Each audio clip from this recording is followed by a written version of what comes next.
जय हिंद। आप सभी का स्वागत है आपके अपने परिवार सागर क्लासेस में।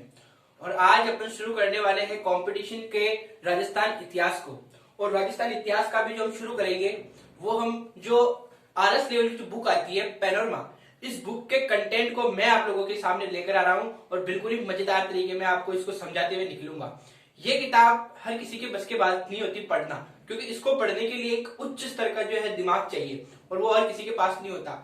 जब निम्न स्तर के दिमाग वाले स्टूडेंट्स इस किताब को खोलते हैं तो पहला पन्ना खोलने के बाद में उनकी आत्मा से आवाज आती है कि बेटा या तो तू बाहर इसको बंद कर दे या फिर मैं बाहर निकल रही हूँ। तो इतना आसान नहीं है इस किताब को पढ़ना। और इस किताब को मैं सारे जो है वीडियो इसके कंटेंट को वीडियो के अंदर लेके आ रहा हूँ, वो भी बहुत ही मजेदार तरीके से। और इसको पढ़ने के लिए आप में भी जुनून चाहिए और इसको पढ़ाने के लिए मेरे अंदर भी जुनून चाहिए। जुनून अगर होगा तो हम जो है कहीं रुकेंगे नहीं, अगर जुनून नहीं होगा तो हम रुक जाएंगे। मंजिल जुनून की दीवानी होती है और मंजिल जिसके अंदर आलस होता है उससे नफरत करती है। जिसके अंदर जुनून होता है मंजिल उसके कदमों में होती है और जिसमें आलस होता है वो उठ भी नहीं पाता, हिल भी नहीं पाता। तो ठीक है, तैयार हो जाइए, क्योंकि जुनून जिसके अंदर है वो आगे बढ़ता रहेगा और अपना काम करता रहेगा। कितनी भी समस्या आए, कितनी भी तकलीफ क्यों ना आए, लेकिन वो रुकेगा नहीं। तो चलिए शुरू करते हैं राजस्थान के इतिहास को और बिल्कुल ही बेसिक तरीके से और बिल्कुल हाई लेवल तरीके से लेकर जाएंगे हम। चलिए, राजस्थान का इतिहास। अब सबसे पहले हम इतिहास शब्द के बारे में जानते हैं। इतिहास आखिरकार होता क्या है? तो देखिए, इतिहास दो शब्दों से मिलकर बना है, इति और हास। इति का अर्थ होता है पहले और हास का मतलब होता है गतित, यानी पहले जितनी भी घटनाएं घटित हुई है उन सब के बारे में जानकारी कहां से मिलती है? इतिहास से मिलती है। तो देखिए, इतिहास के बारे में हम जो है मुख्यतः दो चीजों से पता कर सकते हैं। एक तो पुरातात्विक जितने भी स्रोत होते हैं, दो स्रोत होते हैं इतिहास के, हम यूं कह सकते हैं स्रोत का मतलब जहां से हमें इतिहास के बारे में जानकारी मिलती है। तो इतिहास के दो स्रोत होते हैं। पहला पुरातात्विक स्रोत। अभी पुरातात्विक स्रोत होता क्या है? पुरातात्विक स्रोत वो होते हैं जो या तो खुदाई में निकलते हैं, जैसे अभिलेख, सिक्के, स्मारक, ताम्रपत्र, या फिर किसी राजा द्वारा जो स्मारक वगैरह बनाई जाती है उनके द्वारा हमें जो है जानकारी मिलती है। और एक होता है साहित्य मतलब जो इतिहासकार होते हैं, जो इतिहास लिखते हैं, उस लिखे हुए इतिहास से हम इतिहास के बारे में जानकारी प्राप्त करते हैं। तो इतिहास के मुख्यतः दो स्रोत हैं, पुरातात्विक स्रोत और साहित्यिक स्रोत। पुरातात्विक स्रोत का अर्थ क्या है? जितनी भी सामग्री खुदाई में मिलती है, जैसे अभिलेख हो गए, सिक्के हो गए, या फिर कोई राजा जब बनाता है जैसे स्मारक हो गई, तो उनके माध्यम से हम इतिहास के बारे में जानते हैं। और एक होता है साहित्य, जो कि हमें इतिहासकारों द्वारा लिखी हुई पुस्तकों के द्वारा हमें प्राप्त होता है। अब सबसे पहले अपन जो है पुरातात्विक स्रोत के बारे में जानेंगे। तो पुरातात्विक मैंने बताया कि जैसे अभिलेख होते हैं, सिक्के होते हैं, स्मारक होते हैं। अभिलेख यानी जो लिखाए हुए होते हैं, सिक्के जो खुदाई में निकलते हैं, स्मारक जो राजा महाराजाओं द्वारा बनाए जाते हैं। जैसे चित्तौड़गढ़ में एक स्मारक है विजय स्तंभ, तो उस विजय स्तंभ को देखकर हम मेवाड़ के इतिहास के बारे में जानकारी प्राप्त कर सकते हैं कि मेवाड़ का इतिहास ऐसा हुआ था, क्योंकि उसको राणा कुंभा ने बनाया। तो हम थोड़ा सा उसके बारे में, इतिहास के बारे में हमें वहां से प्राप्त होता है। ताम्रपत्र हो गए, तांबे के पत्र होते हैं, भवन वगैरह, मूर्तियां, चित्रकला, बहुत सारी चित्रकला देखी होगी आपने, जैसे बनी ठहरी चित्रकला शैली, बहुत सारी शैली, उनके माध्यम से हम इतिहास के बारे में पता करते हैं। तो देखिए, पुरातात्विक सर्वेक्षण विभाग, इसकी स्थापना हुई थी 1861 के अंदर। और किसने की थी? अलेक्जेंडर कनिंघम ने। किसने की थी? अलेक्जेंडर कनिंघम ने। कब की थी? 1861 के अंदर। किसकी? भारतीय पुरातात्विक सर्वेक्षण विभाग की। तो भारतीय पुरातात्विक सर्वेक्षण विभाग क्या करता है, इसका कार्य क्या होता है? भारतीय पुरातात्विक सर्वेक्षण का विभाग का जो कार्य होता है, एक तो सर्वे करना। भाई वो पहले सर्वे करेगा, ठीक है। सर्वेक्षण करने के बाद उसको पता चलेगा कि हाँ, यहाँ से हमें इतिहास से संबंधित जानकारी प्राप्त हो सकती है। सर्वे किया, जगह के बारे में पता लगा, फिर वहां पर उत्खनन यानी उसकी खुदाई करेगा, उस जगह पर खुदाई वगैरह करेगा। खुदाई करने के बाद में जो सामग्री निकलेगी, उस सामग्री का क्या करेगा? संग्रहण करेगा। क्या करेगा? संग्रहण करेगा। पहले सर्वे किया, कौन करता है? भारतीय पुरातात्विक सर्वेक्षण विभाग, जिसकी स्थापना कब हुई थी? 1861 के अंदर। और कब किसने की थी? अलेक्जेंडर कनिंघम ने। अलेक्जेंडर ने इसकी स्थापना की थी। तो पहले सर्वे करेगा, फिर उसका उत्खनन का कार्य, फिर उसके बाद में उसका संग्रहण यानी उसको एकत्रित करेगा जितनी भी सामग्री प्राप्त होती है, फिर उसका अध्ययन करेगा यानी उसको बारे में जानकारी प्राप्त करेंगे, ठीक है। और बाद में अगर कुछ जानकारी प्राप्त हुई तो उस जानकारी के ऊपर प्रकाशन डालेंगे, लोगों तक उसको पहुंचाएंगे, लोगों तक उस जो है उसके बारे में जो है बताएगी। कौन? भारतीय पुरातात्विक सर्वेक्षण विभाग, जिसकी स्थापना हुई 1861 में। अलेक्जेंडर कनिंघम ने इसकी स्थापना की थी, जिसका कार्य होता है सर्वेक्षण, उत्खनन, संग्रहण, अध्ययन और प्रकाशन। सर्वेक्षण, उत्खनन, उसके बाद में आपका जो है संग्रहण, अध्ययन और प्रकाशन। ठीक है, ये काम होता है किसका? भारतीय पुरातात्विक सर्वेक्षण विभाग का। हमारे राजस्थान में जो काम भारत के अंदर पुरातात्विक सर्वेक्षण विभाग करता है, वही काम राजस्थान के अंदर राजस्थान सर्वेक्षण विभाग करता है, जिसकी स्थापना हुई थी 1871 के अंदर। किसने की थी? राजस्थान के जो है राजस्थान सर्वेक्षण विभाग की स्थापना 1871 में हुई। और इसका जो श्रेय जाता है, इसकी स्थापना का श्रेय वो जाता है ACL कार्लाइल को। किसको जाता है? ACL कार्लाइल को। और बाद में इसका पुनर्गठन किया गया, वापिस इसको गठित किया गया 1902 के अंदर। कब किया गया? 1902 के अंदर। किसका? राजस्थान सर्वेक्षण विभाग का, जिसकी स्थापना हुई थी 1871 में। श्रेय जाता है ACL कार्लाइल को। और इसका वापिस बाद में क्या किया गया? पुनर्गठन किया गया। तो आशा करता हूं कि यहां तक आप सभी लोगों को समझ में आ चुकी होगी। आप लोग जो है पहले समझिएगा, लास्ट में वीडियो को रोककर इन शॉर्ट चीजों में लिखिएगा, और बाद में नोट्स जो है लिंक के माध्यम से मैं डिस्क्रिप्शन में डाल दूंगा, वहां से आप नोट्स भी प्राप्त कर लेंगे। लेकिन फिलहाल आपका पूरा ध्यान होना चाहिए समझने पर। हाथ हाथ लिखते में मत चलिएगा, वरना दिमाग लिखने में और समझने में दोनों तरफ अगर अलग अलग होगा तो पूरा एक प्रकार से आप समझ नहीं पाओगे। दिमाग का 100% अभी समझने में दीजिए।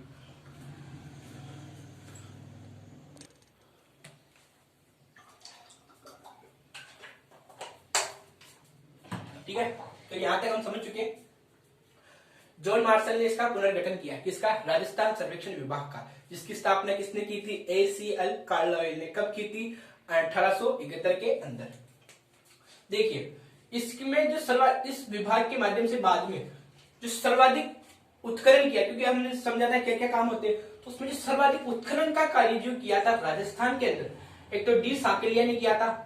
इनका जो श्रेय जाता है, एक तो D साकलिया को जाता है, एक RC अग्रवाल, है ना, जिसको अपन पूरा जब रतन चंद्र अग्रवाल भी बोलते हैं, BN मिश्र, BB लाल, अमलानंद जी घोष, ये वो व्यक्ति थे जिन्होंने राजस्थान के अंदर सर्वाधिक उत्खनन कार्य किया था। किस विभाग के माध्यम से?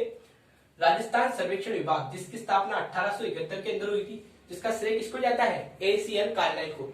जो कार्य भारत के अंदर भारतीय पुरातात्विक सर्वेक्षण विभाग करता है, वही कार्य राजस्थान के अंदर राजस्थान सर्वेक्षण विभाग करता है। ठीक है, आप लोग ये समझ चुके होंगे। हमें राजस्थान के इतिहास के बारे में जानकारी प्राप्त करनी, इसलिए हम राजस्थान के ज्यादा ऊपर फोकस करेंगे। ये तो समझने के से मैंने बताया था भारत के बारे में।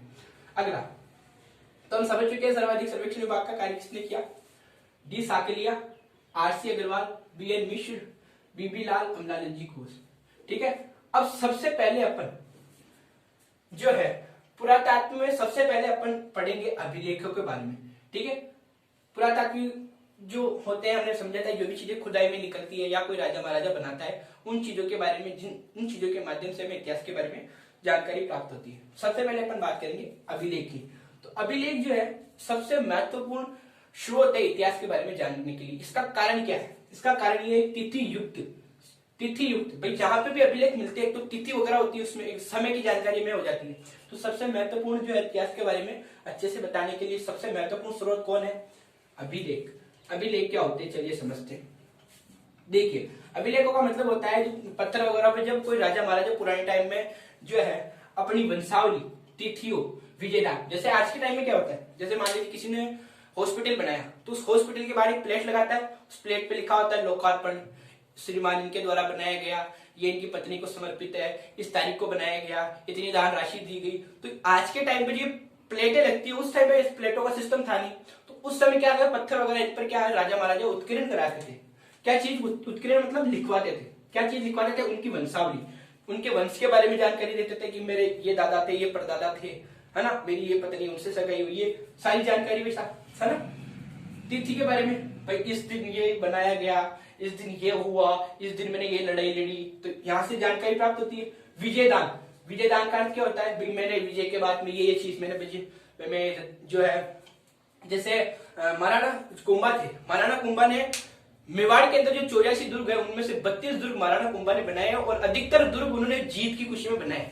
ठीक है, तो वो जीतते थे और जीत की खुशी में कुछ दुर्ग बना देते थे, कुछ स्मारक बना देते थे। तो विजय के बाद में बहुत सारी चीजें दान करते थे, उसके बारे में लिखाते थे। उपाधियां जो इनको दी जाती थी, उपाधियां जो इनको दी जाती थी, जैसे महाराणा कुंभा को हिंदू सुल्तान वगैरह उपाधि दी गई, तो उपाधि के बारे में। शासकीय नियम, कि शासकीय नियम, शासकीय नियम का अर्थ क्या है कि ये शासक कैसे करते थे, उस नियम के बारे में बताते थे, शासकीय नियम के बारे में। सामाजिक नियमावली, सामाजिक जो है वो इनका जो सिस्टम था वहां के सामाजिक नियमावली के बारे में बताते हैं, आचार संहिता वगैरह के बारे में बताते हैं, है ना, विशेष घटनाओं के बारे में हमें जानकारी देते हैं। तो हमने समझा कि पुरातात्विक जो स्रोत होते हैं उनमें सबसे महत्वपूर्ण स्रोत कौन है? अभिलेख। और अभिलेख क्या है?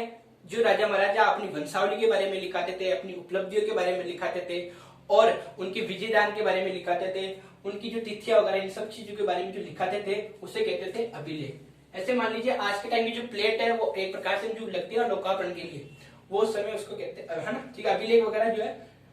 तो अभिलेख आप लोगों को समझ में आ गया होगा यहाँ तक। तो आप लोग इसको थोड़ा मैंने घुमा के कुछ कर दिया, लेकिन फिर भी आपको दिख रहा होगा। आप तो बिल्कुल ही शॉर्ट तरीके से इन चीजों को उतार ले, फिर अपन आगे बढ़ते हैं। यहाँ तक एक बार जो है आप लोगों को समझ में आ चुका होगा। आगे बढ़ेंगे, इससे पहले आप लोग इसको उतार लें।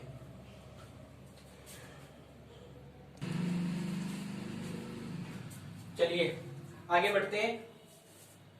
तो अपन देख रहे थे, तो इसमें देखिए जो प्रारंभिक जो अभिलेख थे, उन अभिलेखों की जो भाषा थी प्रारंभ के अंदर वो थी संस्कृत भाषा। यानी शुरुआत में जो अभिलेखों पे लेख लिखाए जाते थे वो संस्कृत भाषा में लिखाए जाते थे। बाद में मध्यकाल में यानी बीच के अंदर जो वो लेख है संस्कृत के साथ साथ उर्दू, फारसी, राजस्थानी, ठीक है, उर्दू, फारसी और राजस्थानी भाषा में भी लिखाए जाने लगे।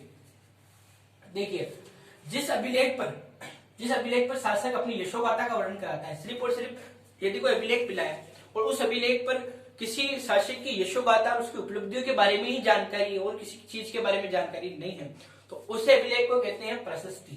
यानी एक ऐसा अभिलेख जिसमें शासक अपनी यशोगाथा का वर्णन कराता हो उसे कहते हैं प्रशस्ति।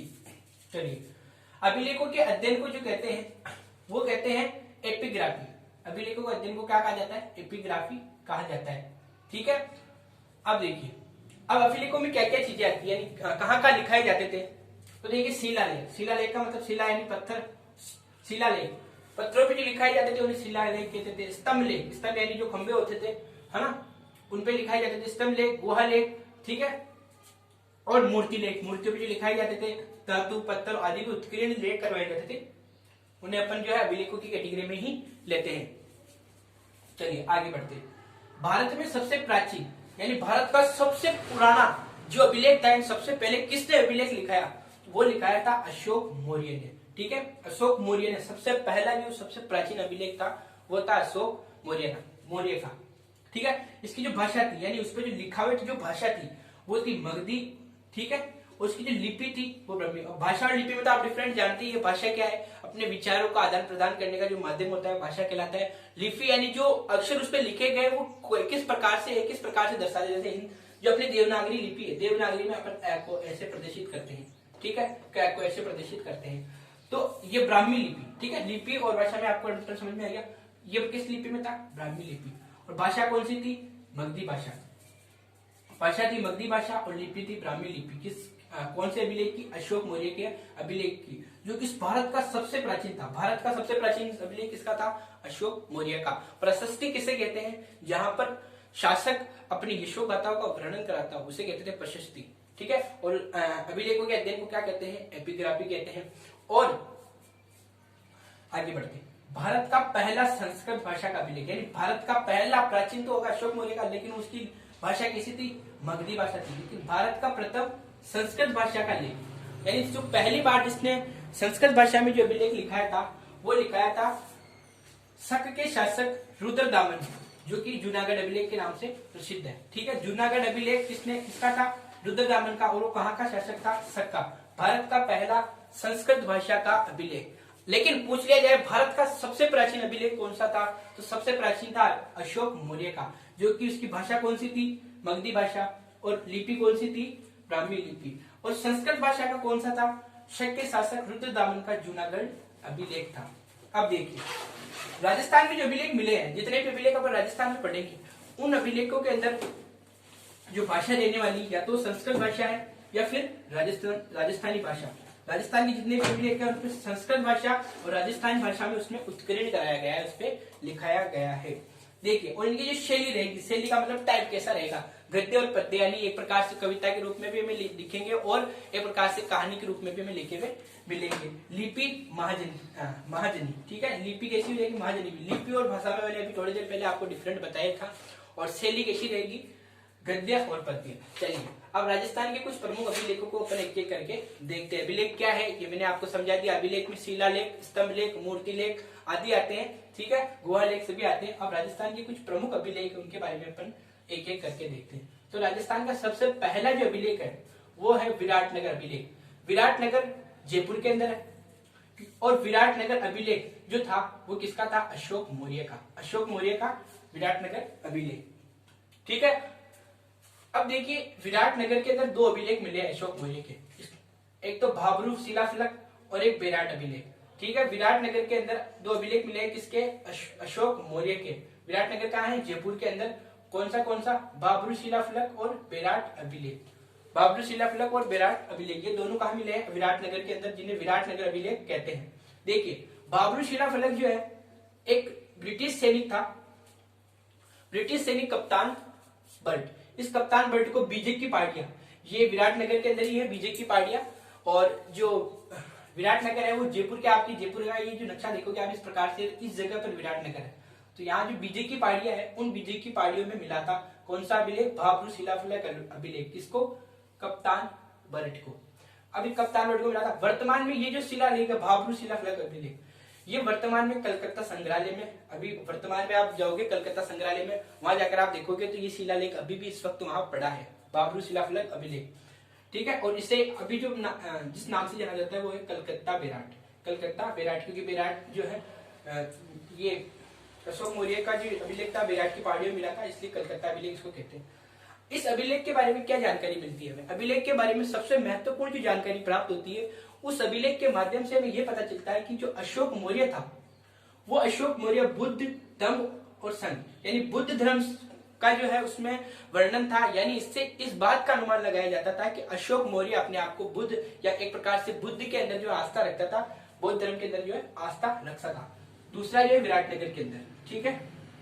चलिए, तो विराटनगर अभिलेख आप लोगों को समझ में आ गया, कहाँ मिला था, जयपुर के अंदर। किसका था, अशोक मौर्य का।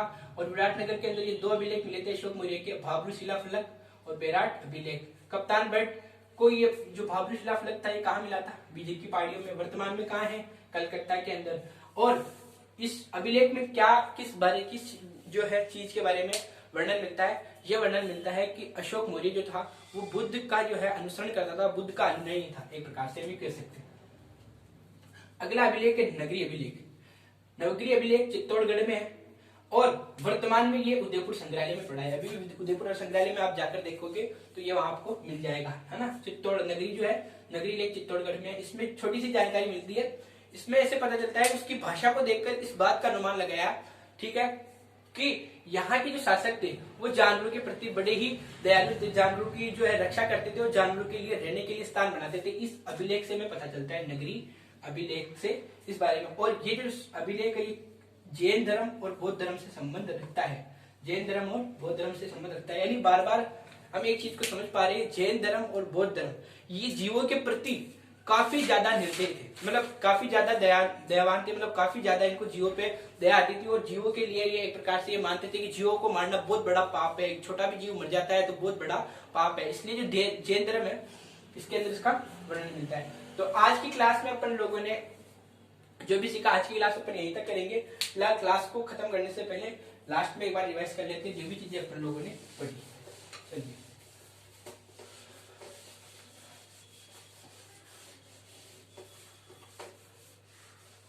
चलिए अपन लोगों ने राजस्थान का इतिहास देखा था। इतिहास के दो स्रोत थे, पहला पुरातात्विक और दूसरा साहित्यिक। अपन ने पुरातात्विक स्रोत को शुरू किया था। पुरातात्विक स्रोत में क्या थे, अभिलेख थे। अभिलेख में हमने देखा था कि जो शासक होते हैं वो अपनी वंशावली, अपनी उपलब्धियों, यशोगाथा आदि का क्या कराते थे, वर्णन करते थे, ठीक है। इसके अंदर अपन ने इसमें देखा था। और भारतीय पुरातात्विक सर्वेक्षण विभाग की स्थापना कब हुई थी, 1861 में। किसने की थी, अलेक्जेंडर कनिंघम ने। और जो भारतीय पुरातात्विक सर्वेक्षण विभाग पूरे देश में करता है वही काम राजस्थान में कौन करता है, राजस्थान पुरातात्विक सर्वेक्षण विभाग। और उसकी स्थापना किसने की थी, उसकी स्थापना किसने की थी? ACL कार्लाइल ने। और बाद में इसी का पुनर्गठन किया गया जॉन मार्शल द्वारा। 1873 में हुई थी इसकी स्थापना और बाद में पुनर्गठन कब किया गया? 1902 के अंदर। ठीक है। और सर्वाधिक उत्खनन राजस्थान के अंदर हम देखें तो सर्वाधिक उत्खनन कार्य जो है किसने किया था? अमलाल जी घोष, जो है RC अग्रवाल और आदि जितने भी पुरातत्व थे उन सबने मिलकर इसमें राजस्थान में सर्वाधिक उत्खनन कार्य किया था। सर्वेक्षण विभाग का कार्य क्या होता है? सबसे पहले ये क्या करते हैं? सर्वे करते हैं। सर्वे करने के बाद में ये वहां पे उत्खनन करते हैं। उत्खनन करने के बाद में उसका संग्रहण करते हैं। संग्रहण करने के बाद में क्या करते हैं? उसका अध्ययन करते हैं। और अध्ययन करने के बाद में अगर कोई चीज हाथ लगती है उसका क्या करते हैं? ये प्रकाशन करते हैं। उसके बाद में अपन ने अभिलेख देखे थे। अभिलेखों में हमने देखा था जो वर्तमान में अगर कोई जो है राजनेता कुछ बनाता है तो धोखापन की जो प्लेट होती है उस समय अभिलेख हुआ करते थे। पत्रों पे वो अपने वंश के बारे में, उपलब्धियों के बारे में सारी जानकारी देते थे। तो आज की इस वीडियो में अपन लोग जो है जितना भी सीखा तो आप लोग जो है नोट्स आप लोग को मिल जाएंगे, स्क्रीनशॉट भी आपको प्रोवाइड हो जाएंगे। आप जो शॉर्ट नोट्स यहाँ से बना लेना। इसी के साथ जय हिंद, जय भारत।